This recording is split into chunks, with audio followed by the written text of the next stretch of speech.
This part of the video is called Be Very Careful Who You Ramp With.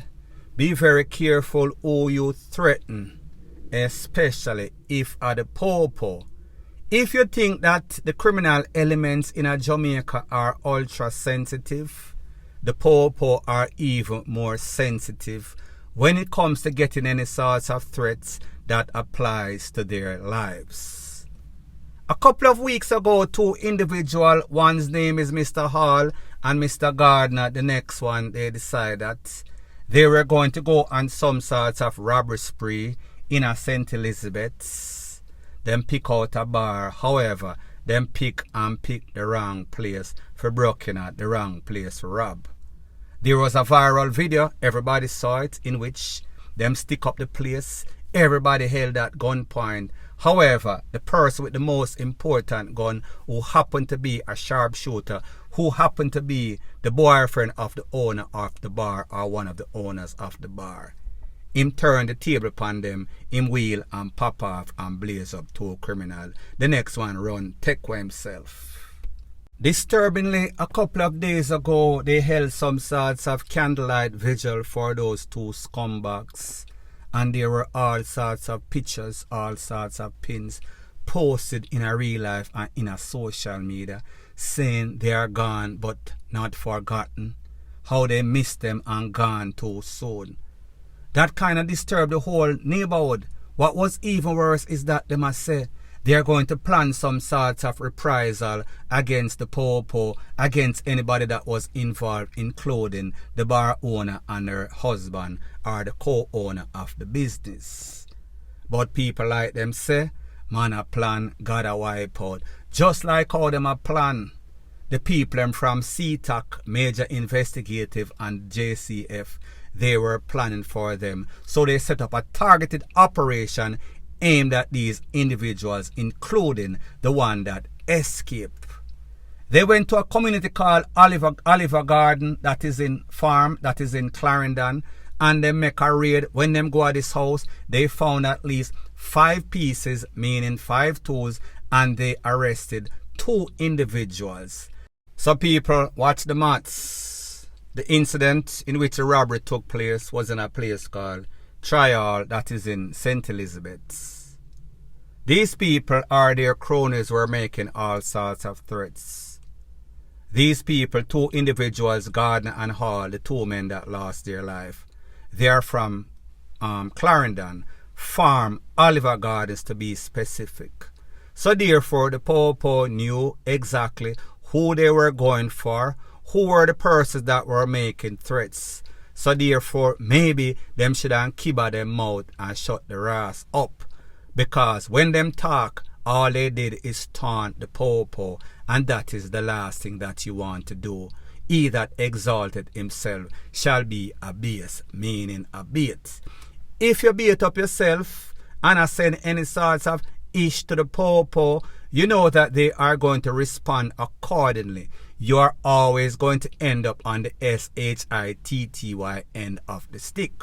However, we know that these criminal elements in Jamaica love to hype up themselves. But like the popular saying goes, the higher that the monkey climbs is the more that he is exposed. When you hype up yourself, especially upon the wrong set of people, those set of people, meaning JCF, meaning CTAC, them are going to pop off your stripe. And that was the case in this case, point blank and period. Further on in the news, who a lie or who a tell the truth? Don't you realize that whenever anybody lose their life by controversial meaning that the people must say it's extrajudicial, KILLING, the popo take away these people in a cold blood. I am speaking about an incident that occurred in a place called Dallas Lane, that is in St. Catherine, where a man known as Jermaine Blake lost his life. Based on what the family members were saying, he was asleep in his bed along with his 6-year-old daughter. He did not have any sorts of tool. However, the popo kick in the door, draw him, fling him down upon the ground and pretty much take him out EXECUTION style. However, according to the Popo, or the Popo side of the story, when they went to the premises, Mr. JERMAINE jump out froggy, start blaze up all sorts of can at them, point the GUN, and they responded with full force and responded accordingly and fired back at him. After the smoke cleared, Mr. Blake was out. They said they see some sorts of tool with about 15 ammunition in them, in the magazine. People, me don't know how much all in the magazine. However, if you have 15, maybe you might let out 2 or so. I am just saying. However, based on what the Popo say and what the family is saying, them take out them family member in a cold BLOOD. However, based on what the Popo is saying, Mr. JERMAINE was wanted. His name was being called up. He was at least a person of interest, better yet a suspect, in the takeaway of 3 people in a place called Lime Tree Grove. So therefore a triple. He was the person that was involved or conspired or was a part of that entourage that went for these 3 people. Based on what the family members said, they went to Indicom and they filed some sorts of report at Indicom and told Indicom that, listen, the Popo take our family in a COLDBLOOD, so therefore we want justice. That is what the family member claimed. However, when Indicom was interviewed, they said, well, based on the incident, based on what the Popo is saying, and based on what the family member is saying, it is the polar opposite. The JCF produced some sorts of tool, some sorts of magazine with X amount of rounds, and based on his record, he did not see the family member filing any sorts of report against the JCF for ABUSE.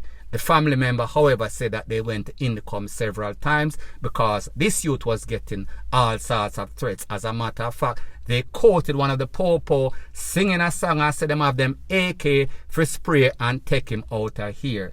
People like me say, don't know what to say as it pertains to these people in some of these garrisons, because it seems as if them lie or them delusional. Their side of the story is always polar opposite to the Popo, and I am not saying that the Popo is always correct. However, what I have noticed a very disturbing trend is that a lot of times these people are always taken up for these gunmen. These people are always painting a picture of Picasso of these people being some sorts of heavenly character when they are indeed the devil. So people like me say, 2 sides to the story, the JCF side, the family side, and the truth. Whatever is the truth, people, we will not know because there was not any sorts of body cam, and that is based on what Indicom is saying. However, their report of filing some report is conflicting to the record that Indicom shows. So people, are they lying? Are the Popo lying? People, me not really know. It is kind of confusing. Point blank and period. Further on in the news, it is called I Fought the Law and the Law Won. I am speaking about an incident that occurred in a place called Comfort District on New Year's Eve, where a man, 20-year-old Tyree Smile, known as Cuz Swivel or Bops, he is from Mandeville. Based on the information, it is said that at about 3:45 in Comfort District at some sorts of mini-marts, Mr. Bops and the next man attempted to rob somebody. He blazed up that person. However, Popo that were on patrol in the area saw the whole incident, ran to the rescue of the victim. It is said that when they approached the scene, Mr. Smiley blaze up, wheel and pop off, blaze up some sorts of can at them. Mr. Smiley and his accomplice take for themselves. However, a couple of moments later, the Popo got some sort of report that an individual was at the hospital suffering from some sort of GUNSHOT wound. He wanted treatment. It is said that upon receiving the APB information that somebody was at the hospital, the Popo kindly rushed to the hospital. When they went there, they identified the person that was in the actual SHOT out with them. Mr. Smiley, he was accosted, he was arrested. Held on bed arrest. He was taken to the place of the Popo station, and he was charged officially. Now people, here's the thing. Based on the Popo report, it is said that when they went on the scene in which they filed the robbery, there was some sorts of argument, some sorts of squabble.